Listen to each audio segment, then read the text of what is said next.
Sitting on the balcony of the guest house in Chiang Mai, I stared blankly at the twinkling lights of the city below. My phone, still in my hand, had just gone silent after a call from my brother, Ethan. He was drunk, calling from his honeymoon in Bali, saying he'd made a mistake and that he missed me. The words echoed in my ears, but they felt hollow. It all started when I received that cream-colored envelope. I'm Lily Thompson, 35 years old, working as a senior graphic designer at a well-known advertising agency in New York.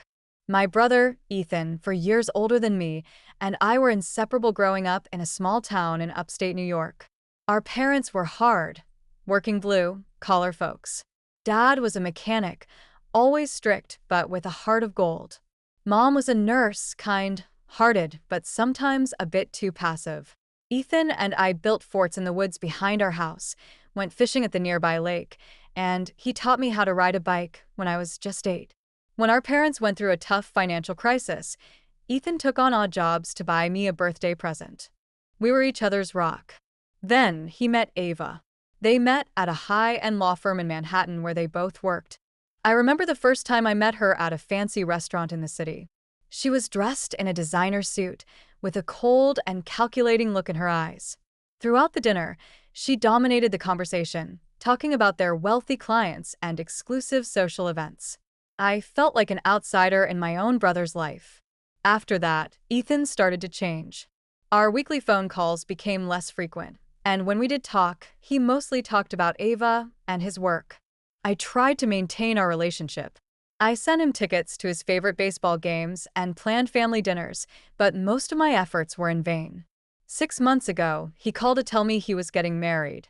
I was genuinely happy for him at first, and I offered to help with the wedding planning.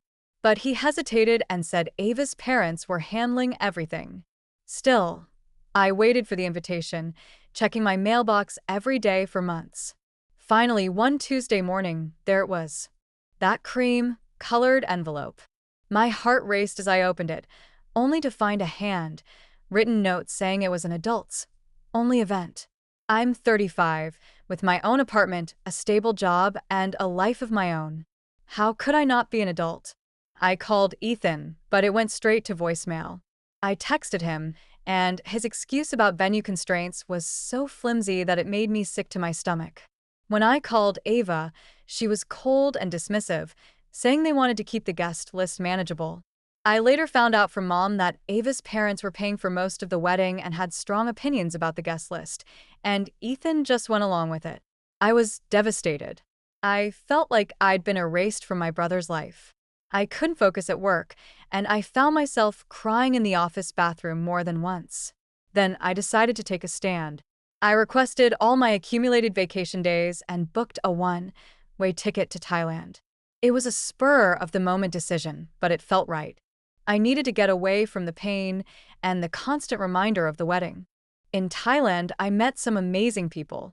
There was Ben, a photographer from San Francisco, Lisa, a kindergarten teacher from Australia, and Carlos, a chef from Spain. They were like a family I never knew I needed. One evening, as we sat around a beach bonfire, I finally opened up about what had happened. They shared their own stories of family estrangement, and it made me realize that I wasn't alone. As the wedding day approached, I struggled. I had a panic attack in the early morning of the wedding day. But Ben was there, offering to take me to a temple to watch the sunrise. At the temple, a monk talked about acceptance and letting go of our expectations. It made me think about my relationship with Ethan. I decided to write him a letter. I poured my heart out, telling him how much his decision had hurt me, but also that I still wanted him to be happy. Whether I'd send it or not, I wasn't sure, but writing it felt like a release. When Mom called to tell me that Ethan had been looking for me at the wedding, and then Ethan's drunk call, it was a mix of emotions. I was angry that he'd let Ava push me away in the first place, but also sad because I missed the brother I used to know.